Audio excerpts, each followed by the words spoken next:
Greetings and welcome to Peter's Passion. Is it your first time here? Please click the subscribe button. Let's jump right into the video of today. So today let's talk about 10 biblical principles that makes you rich. Yes, you heard me right. 10 biblical principles that makes you rich. Number 1, diligence over laziness.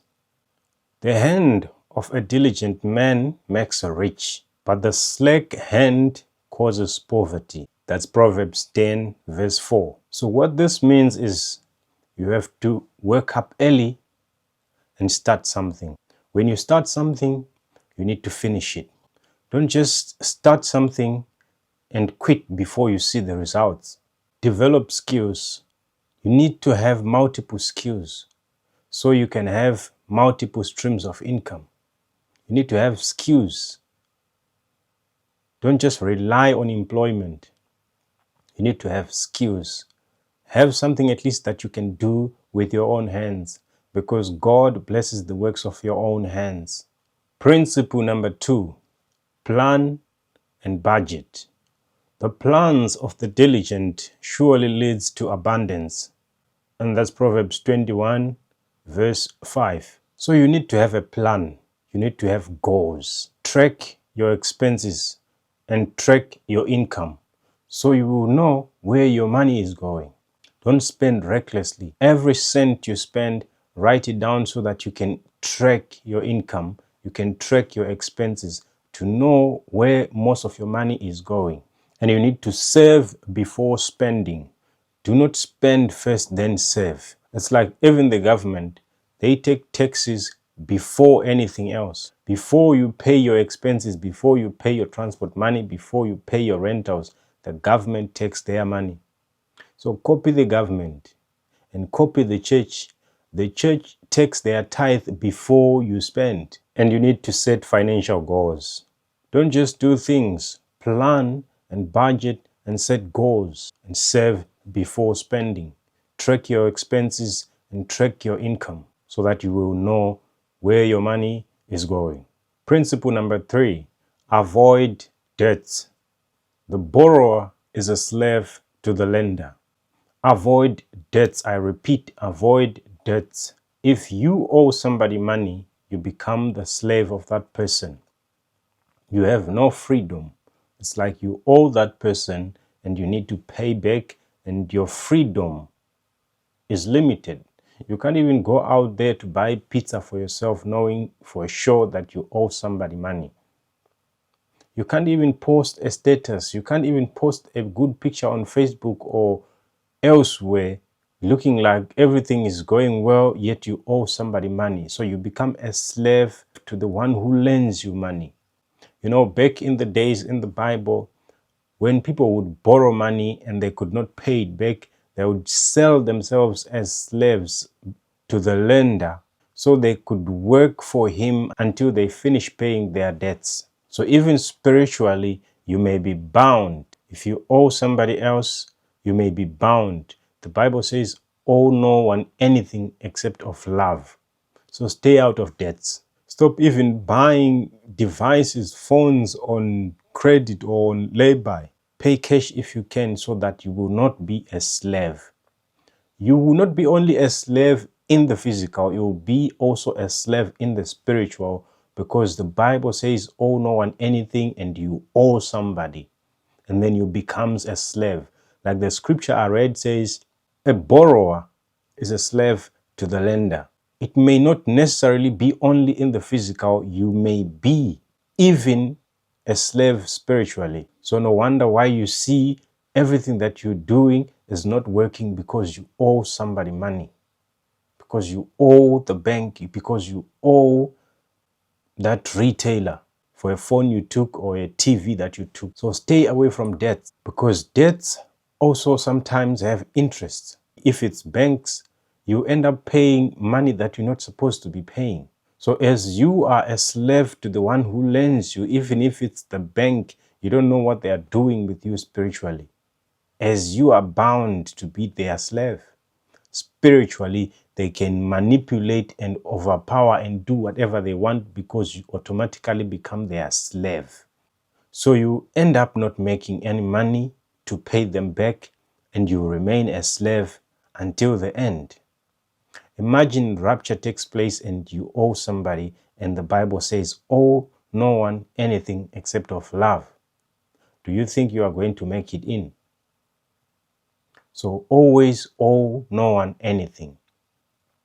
You know, I always tell people that even borrowing airtime, people should not borrow even airtime. Stay away from debts. Do not borrow data. Even if it's somebody's 10 rand, pay it back. You may think it's a small money, but when you get to the gates, you will realize you've messed up. Don't be a slave to the one who lends to you. And don't sign some agreements without understanding, because you can be in debt because you have signed an agreement that you do not know about. So stay away from debts, because you will become a slave, not only in the physical, but also spiritually. Rule number 4, diversify income.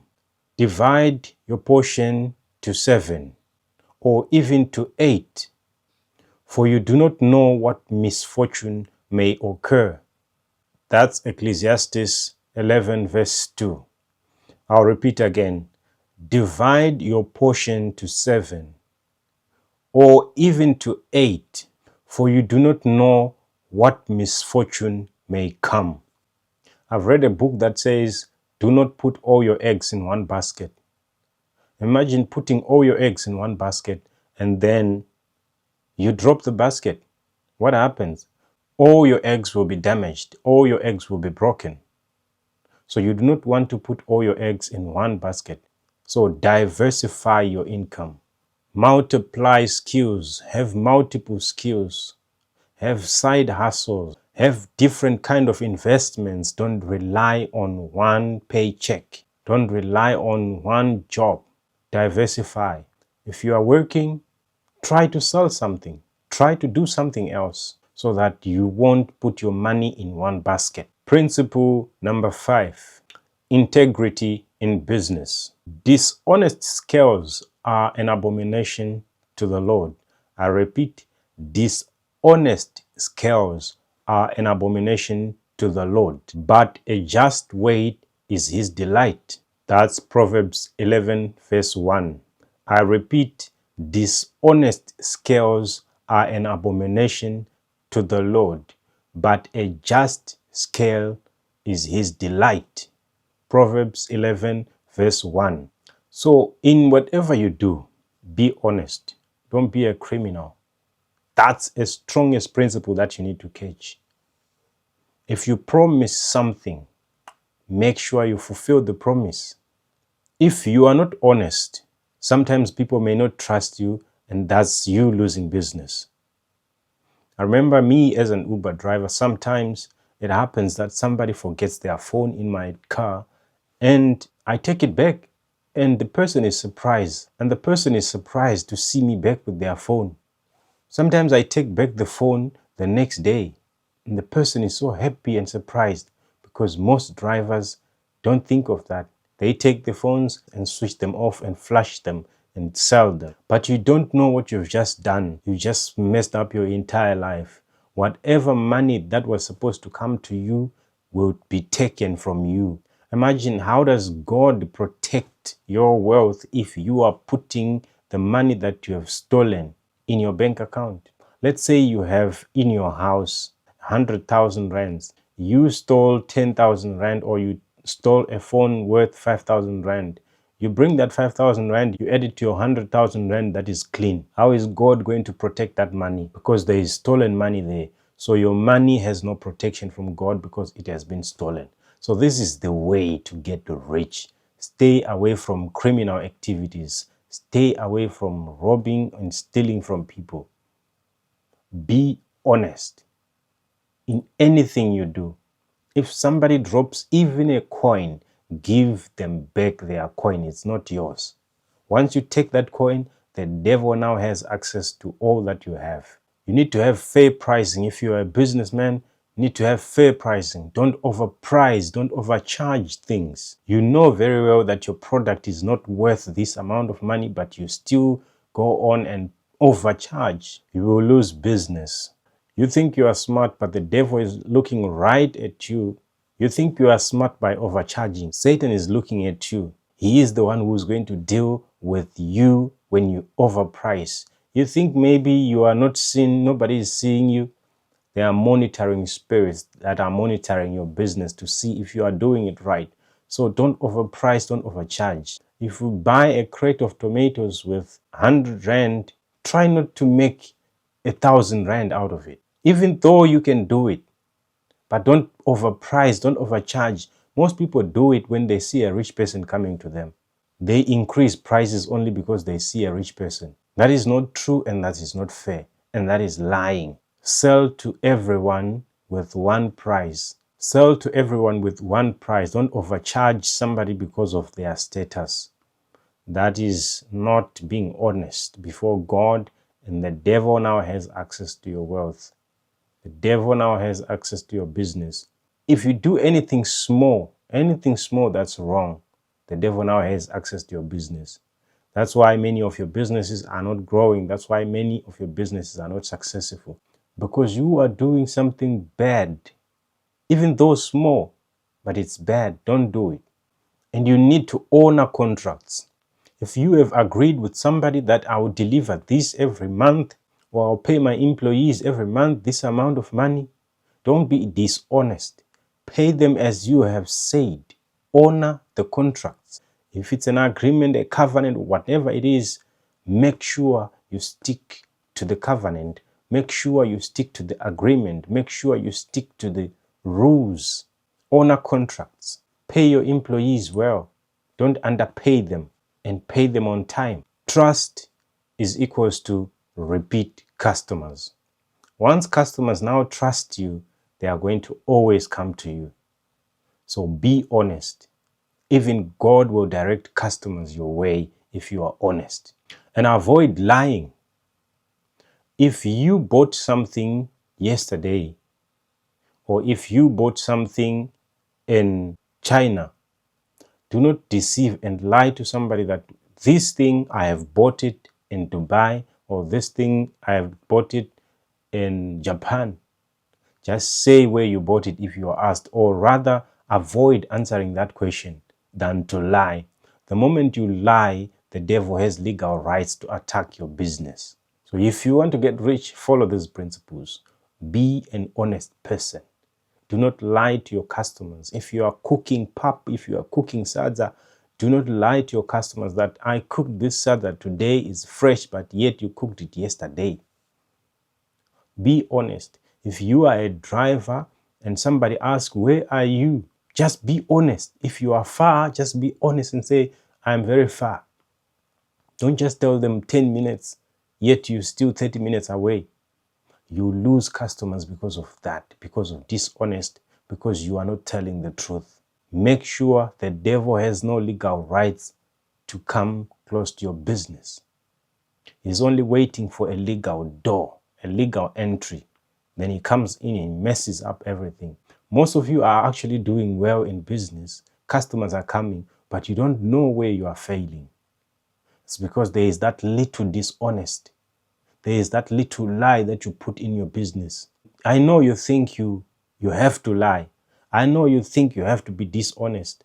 I know even those who sell tomatoes, sometimes they put card box beneath, and then they put tomatoes to sell to those who are driving, the motorist, because they don't check. They just put in a plastic. If it's sweet potatoes, they just put in a plastic, and you don't see. You thought maybe you bought the whole gallon, but it wasn't. It was half. Under the tomatoes in the gallon were card boxes. People are doing that, and they are ruining their businesses. How is God going to bless the works of your hands if you do business that way? So trust is equals to repeat customers. Once people trust you, they are going to keep on coming back to you. That's all you need, and God will drive customers towards your way. Principle number 6, generosity as investment. Generosity as investment. One gives freely, yet grows all the richer. That's Proverbs 11 verse 24. I repeat, one gives freely, yet grows all the richer. That's giving right there. Generosity, that's investing. Give first. Help others win. You don't only have to give people money. You can give people skills. You can give people ideas. You can give people anything that you can give, not only money. Help others win. Look for a job opportunity for them. Help in any way you can. Many of us, when we hear about helping, we think it's all about money. It's not all about money. You can help somebody get a job. You can help somebody with a lift to work every day. Some of us, some of you have cars, and you know a neighbor who goes to the same place that you are going, and you are not even willing to give them a lift. So be generous and make that your investment. It may not give instant results, but your generosity will pay you back one day. So help the poor, visit the widow, because God is the father of the fatherless and a husband to the widow. Where does God get money? Through your generosity. He makes your business flourish. He makes your hands flourish. He gives you wealth. Then you become generous. Then God feeds the poor and the widows through your hands. And that's investing. So in whatever you do, whatever business you are in, don't forget the poor each and every month or every day if you can. The little that you can, do so. It's not always about food. You can help in many ways. Take that homeless man to the barber and give him a clean shave. Buy him, even give him your second-hand clothes that you are not wearing anymore. Jesus would eat with sinners. Don't do it to only Christians. Even when you see a person who does not believe in God, just do good. Even if a person does drugs, still give them money if you can. You are not giving them so that they can go and do drugs. You just give them money for food, or buy them food rather. Because I know some of us are wondering, some of you are wondering, what if I give him money and he goes and buy drugs? That is not your part. You have done your part. You have given. Whatever he does with the money, it's all upon himself. Let me give you an example. God still makes rain fall in the farm or the field of a witch or a murderer or anyone that does bad. The person still have God's breath in them. Every morning, God wakes them up every morning, even knowing that they are going to do bad. He still wakes even witches up in the morning. So don't worry about what the person is going to do when you give them the money. You know the person is a druggie and you avoid giving them money. That's not your part. You do your part. Give them money and tell them that I'm giving you this money. Go and buy this. If they don't buy what you've said, it's now on them. They are now the ones that are guilty, not you. Just do your part. I used to do it as well. When somebody comes to me, I would look at that person from top to bottom. And I'd be like, this must be a druggie. I'm not going to help him because he's going to buy drugs. And then I felt in my heart that I'm also wicked. Yet the Lord is still doing good things to me, good things into my life. Principle number 7, seek wisdom first. The Bible says, my people perish because they lack knowledge. And the Bible also says, seek ye first the kingdom of God, and everything shall be added unto you. Get wisdom, get insight, and she will exalt you. That's Proverbs 7. That's Proverbs 4, verse 7 to 8. Seek wisdom. You need to read books. Read these Proverbs. Read Ecclesiastes. Read other books that can help you, that can give you other ideas that you do not have. Listen to what other rich people are saying in their books. The information that makes you rich is for sale, is not for free. Buy books, find mentors, find someone to teach you. The information that helps you is not for free. Pay for that information. Look at what you did in school. You had to pay school fees. And reason being was that the information they were giving you, they felt it was important and they could not give it to you for free. So you had to pay school fees. So why would you think somebody would help you for free? Pay mentors, buy books, so you can get the correct information. Because those who have made it, they are not giving that information for free. How many books have you read so far? If you haven't, then go and buy books. Most books are not expensive. $10, $15, 100 Rand, 50 Rand. Go and buy books and get some wisdom. Learn how sales works so you can buy and sell. You can do all that needs to be done. Buy books that teaches about sales. There are plenty of books out there that teaches you all these things. Learn finance. In the Bible, Solomon asked for wisdom, but he got wealth. So wisdom is the key. Find books that will give you wisdom and you will get wealth. So wisdom is equals to wealth. Principle number 8, avoid get-rich-quick schemes. You heard me right. Get-rich-quick schemes. Anything that sounds good to be true, avoid it. If somebody says put $100, if somebody says put 1,000 Rand and you get 10,000 at the end of the month, avoid it. It's not true. You are hearing from me, I've done it. I've lost a lot of money doing that. I learned the hard way, but hear it from me. Anything that sounds good to be true, there is no way that you are going to invest 100 Rand and get 10,000 Rand. Those are get-rich-quick schemes. Avoid such things because you will lose money. You will lose your hard-earned money. Wealth gathered hastily will dwindle. I repeat, wealth gathered hastily will dwindle, but whoever gathers little by little will increase it. That's Proverbs 13 verse 11. If you gather money hastily, you will lose it. But slowly but sure, you will increase it. So avoid the get-rich-quick schemes. Avoid lotteries. Avoid gambling. Avoid betting. Remove the lottery mindset in your head. Remove betting mindset in your head. Remove gambling. Those are all get-rich-quick schemes. Anything that promises to give you money in the same day, the chances of you making it 1%, and the room always wins. So avoid those things if you want to be successful. Let me tell you one thing you may not know about gambling, lottery, and betting. Most of those businesses are owned by the devil himself. Yes, you heard me right.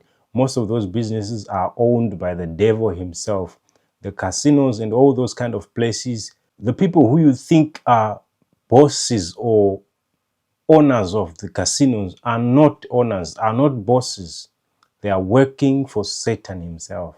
They are just managers, they are just CEOs, but the boss, the owner of the company, the owner of most betting and lottery and gambling businesses is the devil himself. That's why they need your names when you are betting. They need everything, every information about you, because they enchant curses while you are not there.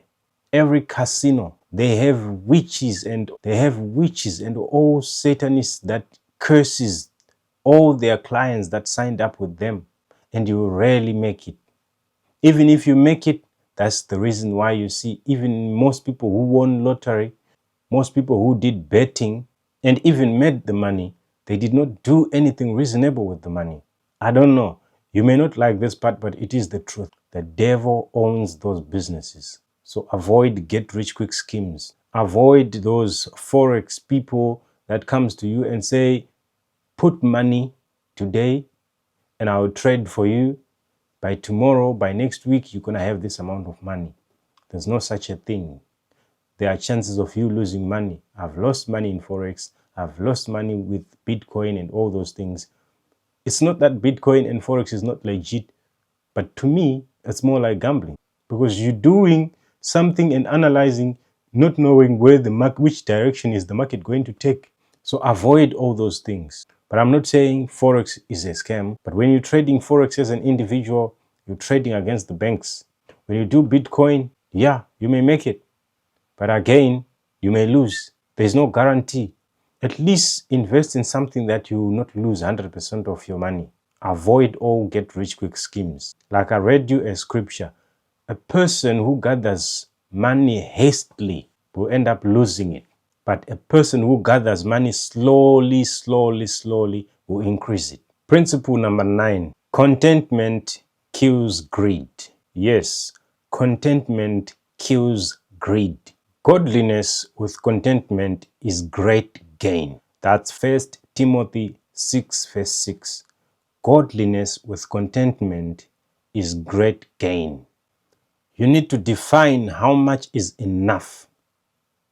You need to be content with what you have. If you are not content with what you have, no matter how rich you are, you will still feel poor. That's why you see all the rich people that are still working, but they have billions, they are not content with what they have. If you are content with what you have, you will feel rich. But if you are not content, no matter how many billions you have, you are still going to be poor, because being rich is contentment. You can be living a low life, staying in a poor house, staying in the village, but as long as you are content with what you have, you are rich. You can be richer than Elon Musk while you stay in the village. Not because you have so much money, but because you are content with what you have. Peace counts. Peace is all that matters. Are you content with what you have? Then you are rich. So just know, if you are without contentment, you are still poor. Contentment is equals to rich. If you are without contentment, you are still poor. No matter how wealthy or rich you think you are, if you are not content, you are still poor, because you are worried about your money. You are worried about making more. So principle number 10, work as worship. Yes, work as worship. So whatever you do, do it wholeheartedly as if you are doing for the Lord. Apply this principle in your life.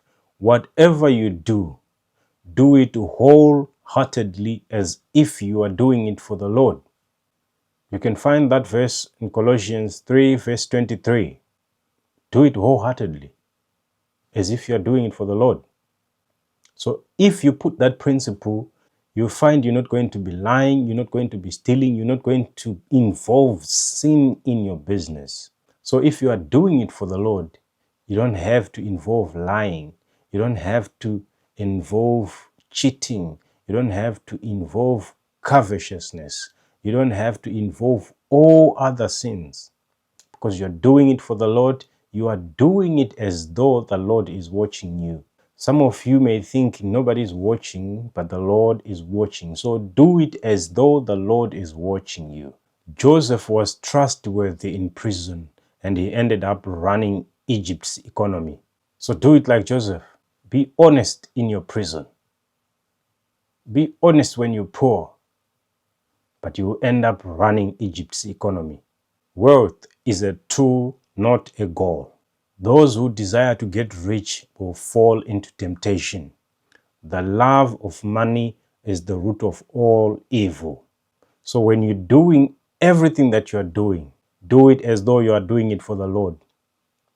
Make sure the reason you are doing it is to benefit the Lord. If you are in business, tell God, I want to benefit you in this way. So help me God, help me Lord. So work hard, plan, avoid debts, act with integrity, get wise counsel, and build slowly. So these are God's principles to get you there. These are God's blueprints to get you there. The Bible, hustle culture, and wealth the biblical way. Ladies and gentlemen, thank you so much for your time. And with that, it is a goodbye for now.